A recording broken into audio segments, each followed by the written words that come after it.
तो दोस्तों सांप जो है ना वो ऐसे ऐसे करके चलता है और फिर वो दबोच लेता है कुंडली मार के और फिर वो निकल जाता है। और ये सब देखने के बाद मुझे मेरे एक्स लव इंटरेस्ट की याद आ गई। लेकिन मुझे लगा इस तरह से तुलना नहीं करनी चाहिए, ये तो अपमान है सांप का।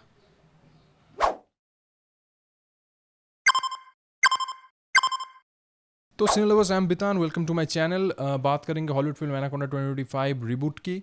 Sorry for late review due to some of my personal problems which I don't want to share, along with the problem of adjusting my mind horror to horror comedy mode. तो बहुत मुश्किल से अपनी माइंड को जो है ना वो हॉरर कॉमेडी में स्विच करके मैंने ये पिक्चर देखी और बताऊंगा कि पिक्चर आखिर कैसी रही। कहानी ये है कि वो जो ट्रेलर में आपने जो देखा ना, कहानी ऑलमोस्ट वही है। कुछ ट्विस्ट है वो मैं यहाँ नहीं बताऊंगा क्योंकि बेकार में जिन्होंने ये पिक्चर अभी तक नहीं देखी, बहुतों ने देख डाली, लेकिन जिन्होंने नहीं देखी उनका मज़ा मैं ख़राब नहीं करना चाहता। चलिए दोस्तों डायरेक्ट चलते हैं कि पिक्चर आखिर कैसी रही। फिल्म के शुरुआत में ही अमेज़ॉन के घने जंगलों में कुछ ब्राज़ीलियन जो लोग हैं अपने लैंग्वेज में बात कर रहे होते हैं। वो बातचीत के जो बिल्डअप है या टेंशन है या एटमॉस्फेयर वो काफ़ी बेहतरीन है। और उसके बाद जो सांप से भागते हुए जो सीन्स हैं, फिर जो सांप आता है एक आदमी को कुंडली मार के जकड़ लेता है, फिर पानी में खींच लेता है और फिर तुरंत पर्दे पर एनाकोंडा लिखी हुई आती है। ये देखने के बाद आपको लगता है कि चीज़ें इतनी जल्दी हुई कि आप कंफ्यूज हो जाएंगे। आपको लगेगा कि यार मुझे हंसना है या रोना है या गुस्सा करना है, मुझे करना क्या है। फिर जैसे जैसे कहानी मतलब आगे बढ़ती है आप समझोगे कि दो प्लॉट है या दो सिचुएशन है। मतलब आपने ट्रेलर में जो स्टोरी देखी वो और उसके साथ एक और प्लॉट, ये इंटरलिंक्ड है। और क्लाइमैक्स से पहले वो जो मेन जो स्टोरी है जो आपने मतलब ट्रेलर में देखी हमारे लीड एक्टर्स के साथ, वो स्टोरी के साथ जो प्लॉट इंटरलिंक्ड है वो क्लाइमैक्स से पहले वो कट जाती है। मतलब ये जो प्लॉट है इंटरलिंक्ड, ये अपने अंजाम तक पहुंच जाती है। फिल्म के जो अगर आप मैं बोलूं कि फिल्म कैसी रही, देखिए दोस्तों क्या है कि हॉरर कॉमेडी है। अक्सर मतलब ये एक मतलब डर जो है बना रहता है कि कहीं ये बहुत चीप दिशा में ना चली जाए, ज़बरदस्ती हंसाने की कोशिश ना करे। लेकिन थैंक गॉड ये फिल्म उतने चीप दिशा में नहीं जाती। कॉमेडी है, अच्छी है, मज़ा देती है। कुछ कुछ सीन्स आपको लग सकता है अरे यार क्यों खींच रहे हैं ये, या ये थोड़ा ज़्यादा हो गया भाई, ज़्यादा गुदगुदी मार के हंसाने की कोशिश कर रहे हैं, कुछ कुछ सीन्स ऐसे हैं। लेकिन ओवरऑल जो कॉमेडी है वो अच्छी है, इंजॉइंग है। लेकिन ये इतनी भी अच्छी नहीं कि आप एकदम हंस हंस के लोटपोट हो जाओगे, वो नहीं। लेकिन हाँ एक हद तक अच्छी है, मज़ा देती है।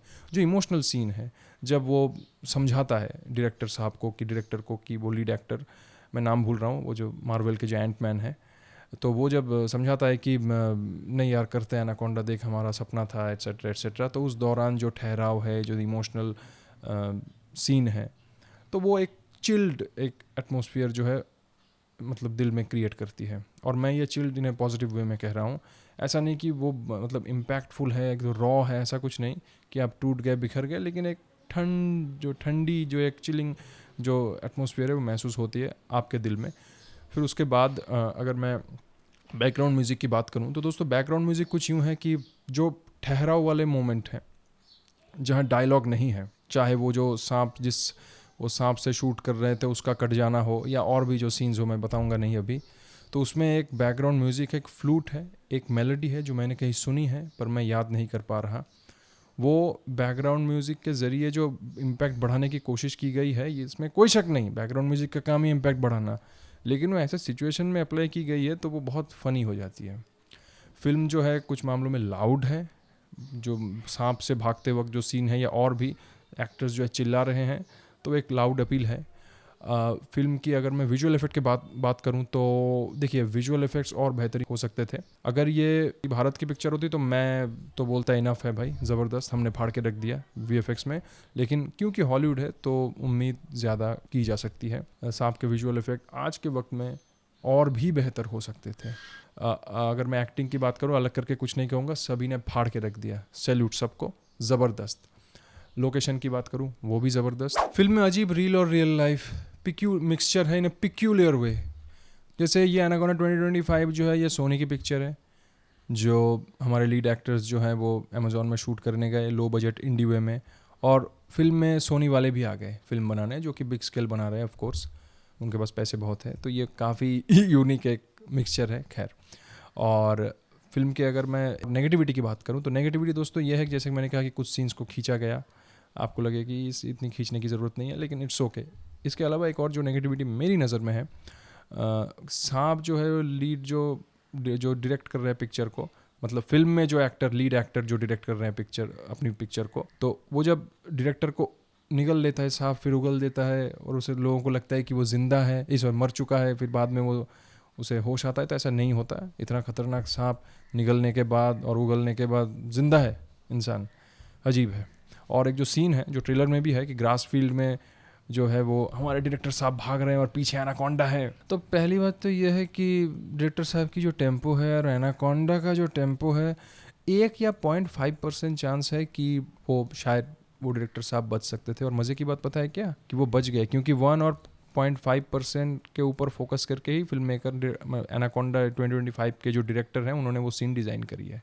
ठीक है, एट द एंड मैं यही कहूँगा कि क्योंकि वो बहुत चीप दिशा में नहीं जाती, जो ह्यूमर है उसे आप एंजॉय कर सकते हो, कि अगर आप ओवर क्रिटिकल हो या ना हो, आप एंजॉय करोगे पिक्चर को। 1 घंटे 39 मिनट की लगभग पिक्चर है और टाइम ड्यूरेशन फिल्म की जो कहानी उसके हिसाब से परफेक्ट है। आपको ये नहीं लगेगा कि बहुत कुछ कहना है और ज़बरदस्ती इस टाइम ड्यूरेशन में ठूस दिया और चीज़ें डिसबैलेंस्ड वे में फास्ट हो गई, ऐसा भी नहीं है। और आपको ये भी महसूस नहीं होगी पिक्चर ख़त्म करने के बाद कि नहीं यार, फिल्म की जो लेंथ है वो और छोटी होनी चाहिए थी, एकदम परफेक्ट है। तो जो भी हो, 1 टाइम वॉच है, एन्जॉय कीजिए, भूल जाइए। फिल्म की जो क्लाइमैक्स है, क्लाइमैक्स सीन में जब सीन है सांप को मारता है जब, तो उसके बचपन की जो फ्लैशबैक और वो सांप को ऐसे जो मारने वाला जो सीन है, उसको जब पैरेलली दिखाई जाती है तो वो काफ़ी इंटरेस्टिंग लगी मुझे। इस प्रेजेंटेशन को टेक्निकली पता नहीं क्या कहते, पर काफ़ी मुझे तो बेहतरीन लगी। और अंत में जब वो फिल्म कंप्लीट कर लेते हैं और उसके बाद क्या क्या घटना घटती है, मतलब सांप के मर जाने के बाद जो सीन्स हैं, फिल्म जो नैरेट करती है कि क्या क्या घटना घटी, हाँ वो तो सबसे फ़नी है। वो मैं अगर फिल्म मुझे देखनी है तो ठीक है, कुछ सीन्स के लिए मैं देखूंगा पिक्चर, लेकिन अंत के जो क्लाइमैक्स है, क्लाइमैक्स मतलब सांप को मारने के बाद से फिल्म जब ख़त्म हुई, वो जो पोर्शन है वो मुझे काफ़ी पसंद आई। और एंड में एक आप कह सकते हैं कि एंड क्रेडिट टाइप सीन है जो कि एक हिंट देती है कि ये जो एनाकोंडा है, इसकी जो फिर से शायद इस फ्रेंचाइजी को सोनी जो है आगे बढ़ाए, of course in a creature horror comedy way में। तो मैं यही कहूँगा कि देखिए, एंजॉय कीजिए और भूल जाइए। तो दोस्तों, आज का वीडियो यहीं तक, मिलता है किसी नए वीडियो में।